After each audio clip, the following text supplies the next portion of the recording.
I want to start by saying I never intended to break any laws while filming this video. And yeah, I did get chased by Chinese police at the Bund while trying to record a video for my business, but let's rewind a little bit. My name is Daniel Trkulja, and just a few years ago, I was selling water bottles at events, pitching websites to small businesses, just doing whatever I could to make money. I actually started my first business at 12, and at one point, we were homeless. I watched my dad work his way out of that, and from that moment on, I knew I never wanted to go back to that life. Fast forward to today, I now run a multi-million-dollar manufacturing business with operations in China, Australia, and the US. But it's not just about the money. I get to wake up and do shit I actually love every single day. And now I want to help somebody else unlock that same type of freedom. This is my first ever vlog, and I'm here to show you what a typical week in my life looks like. This series will cover it all, every single little detail of how I run this business at 27 years old. So with that said, I hope you enjoy it. Should we connect it? You got it? Let's get you warmed up for camera. All right, so today's the first day of the journey. We're starting in Ningbo, making our way first to the office. We're going to scope out the space. Our network of factories split up into two locations. First is where we're about to go in Ningbo, which is where we focus on a lot of the admin and the POD. So a lot of the customer communication, account managers, merchandisers, and our whole POD facility is operating out of Ningbo.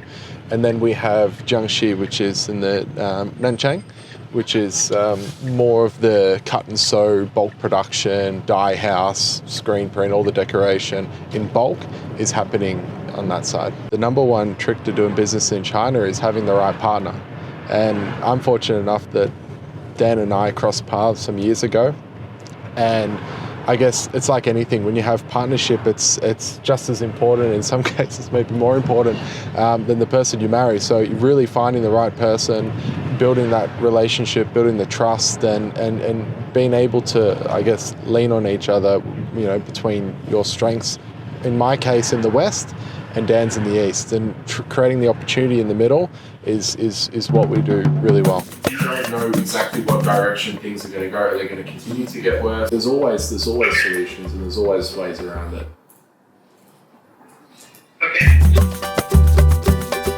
Hey guys, swipe up. Você põe na contramão, o melhor é deixar pra lá. I met Daniel before COVID. That time Daniel was ambitious to start the business from China, right? And I believe that he can break the, the wall between the Chinese culture and the West culture. For sure, he's the right person to do that, yeah. So I can give him the support with my 20 plus years in industry experience. That's the beginning of the story. Now we're going to show you through the office in Ningbo. Right now it's a public holiday, so no one's in, but we're going to use this opportunity to scope out the space, maybe show you a few things and get it ready for when we come back from Shanghai so we can get some content rolling. When the team are here and things are flying around, it'll be much nicer for content. It's crazy. Yeah, it's crazy. So this is where the POD side of things start. So this is where they'll come out of the oven once they've been cured. We'll process them for shipping and get them out the door. Again, right now it's messy because it's a production environment. If you ever see production clean, you know that they're not busy.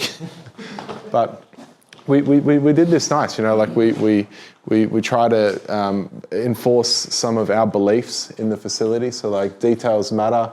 Check every time. Doesn't make sense in English, but in Chinese it does. You know, again, like in quality control stage, you can see up there, handle every package like it's your own. Just trying to like enforce the values that we believe in through what we built in Australia into the facility in China. Because again, just bridging that expectation of like East and West and that customer experience and the journey is really important to us. So we try to reinforce that through little messaging along the way.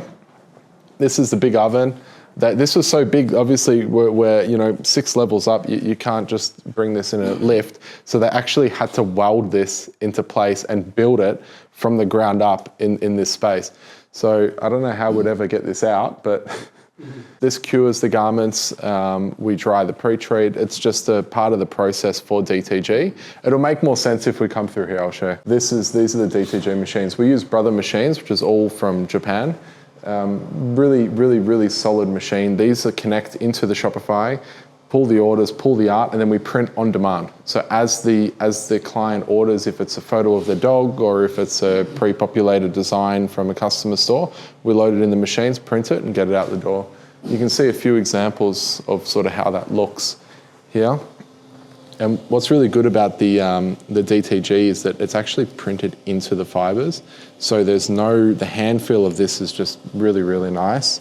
You get a really good quality finish, all retail quality. One thing that we are looking at doing is obviously bringing this to a new space, because the business, it's tricky, you know, when you're growing so quickly, to keep up with that demand and keep things clean and tidy is a problem. So we do our own custom packaging as well.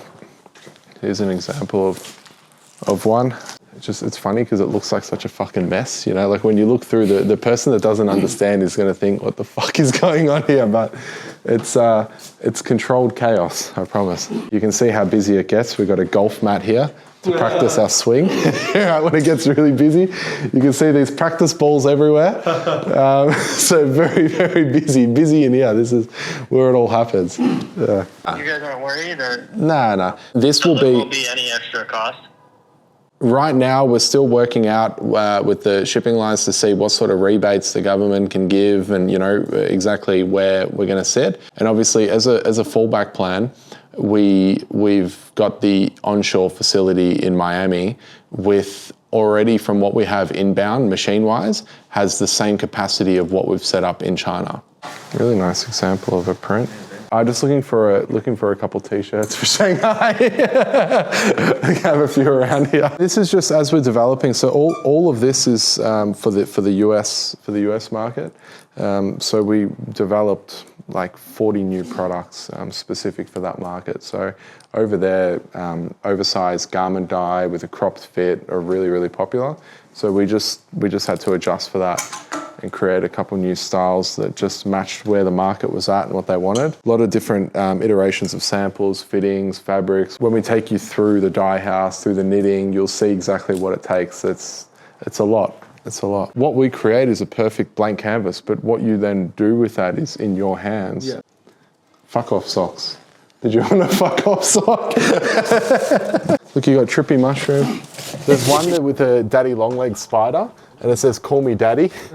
I like that one. Now we're gonna have some lunch, I think Indian, and then we're gonna go to the train to get to Shanghai. I got the taste buds of a 12-year-old.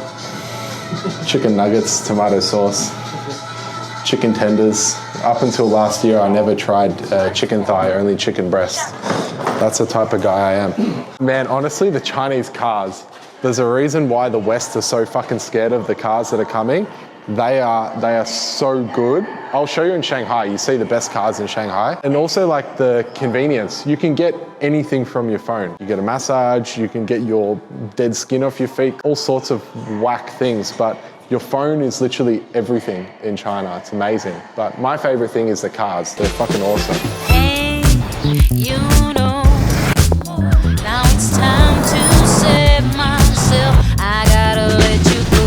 What's cool about this Tesla is it was one of the first that was introduced into China.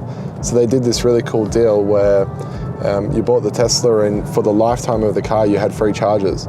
So Dan just chilling on this Tesla, free charges forever. It's my victory. I There's a story about BYD. Within 1 week, when COVID hit and their sales went from this to this, they adapted in a week to go from manufacturing cars to masks, which is just fucking nuts. And like, there's so many stories in China of these companies that like face hardship, and in a matter of weeks or months, they completely revolutionize their company to just bring it to a whole new height. There's an education company that were doing like online education. They had thousands and thousands of teachers. When COVID hit, that went well. They floated on the stock exchange, and then as we come out of COVID, the government encouraged kids to actually go back into school because the online education wasn't so effective for them. So now all of a sudden the sales dropped. They had a surplus of staff. They didn't know what to do with them. So they retrained all these teachers to study TikTok live and selling. And now this company in the 11/11 sale, one of their creators did $1 billion in sales, and now their stock price has just gone through the roof. And again, just another example of how you got a company, you got a bad situation, fight or flight, adapt, and move to another level. It's amazing. So, ooh, fuck, lucky. You got that?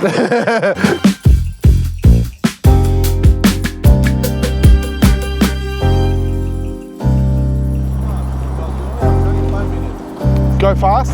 We got to move. Dan's the most laid back person you know.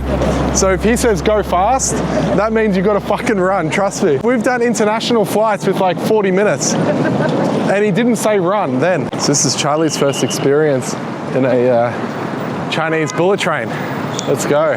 It's crazy. You would look around and you'd think this is an airport, you know? Wait till you get inside. It's crazy. All right, now there's a special terminal as a foreigner that we need to go to over here. Prepare your passport and we'll head straight to the entrance. It's amazing, you know, these train stations, they build these train stations in like a matter of months, not years, you know? Look at the scale of it. You got all your retail upstairs and then you'll see how efficient it is. There's an entrance for every platform and it just moves. Hundreds of thousands of people go through a station every day and it just moves. One sec, we don't have time to fuck around, we gotta go. I think that's you, right? Hey guys, swipe up. The infrastructure that's set up here is nuts. Like when you'll see yourself when you jump on these trains, it's just like it's so efficient, it's so comfortable, it's so hygienic. It's amazing. Really cool. Really cool what they've done. You're gonna drive me crazy if I can't make you mad. Good man. Picked you a crown of daisies We should be fine. to keep me on your mind. Don't be a stranger, baby.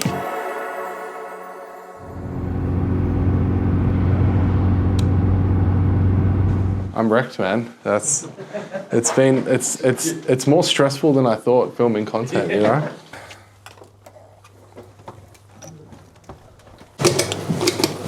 It's nice. Hopefully there's some sort of a view. I don't know if there is. Oh yeah. Okay view. I think we need to sell a few more t-shirts until we get the view of the Bund, huh? Now we're going for a drive to the Bund and we're going to film the VSL for our landing page. So about a 30-minute drive, so we should be right on time and that'll be the start. That'll be the start of filming this content and getting things going. So looking forward to it. We're literally going to go to jail in China. So I'm going to start by calling out each person. Yeah. All right, you tell me when. Dear Ecom founder. I'll do a couple. Yeah. Dear Ecom founder. All right, ready? The guy's coming, but just don't look. Are you tired of watching your profits disappear due to inconsistent quality? Oh man, this is what I was worried about. Global reach with local support from your Australian team, a partner who's invested in your long-term success. We're in Shanghai running because the police just jumped us and now we're getting looked at real fast. Let's just get the fuck out of here. We're already getting followed. This is fucked. I'm getting followed by this security. Charlie's running. This is actually scary.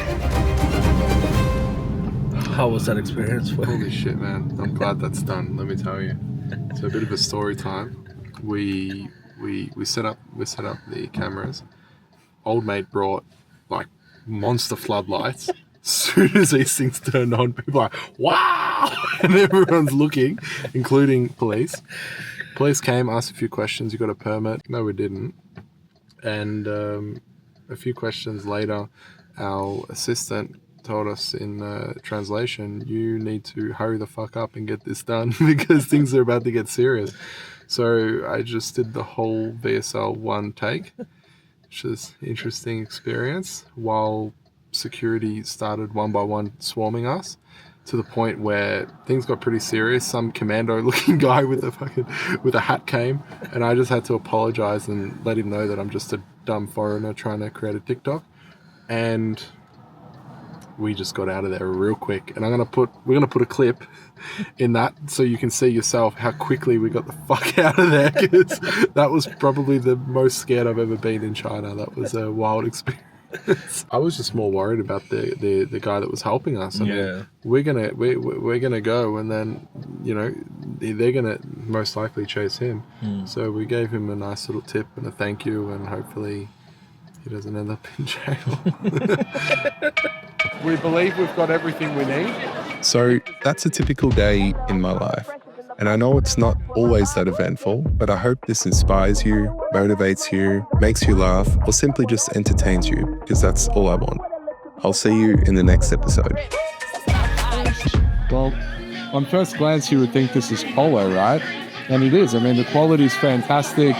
The weight feels good, great fabric, really nice embroidery. And then you check the logo and you see Div Polo. And then you realize that a jacket that should be $300, $350 is $399 RMB. It's about 80 Australian dollars. More closer to what it should be, if you ask me. Good value. Not polo. It's not Ralph Lauren polo, but Div Polo. Div Polo.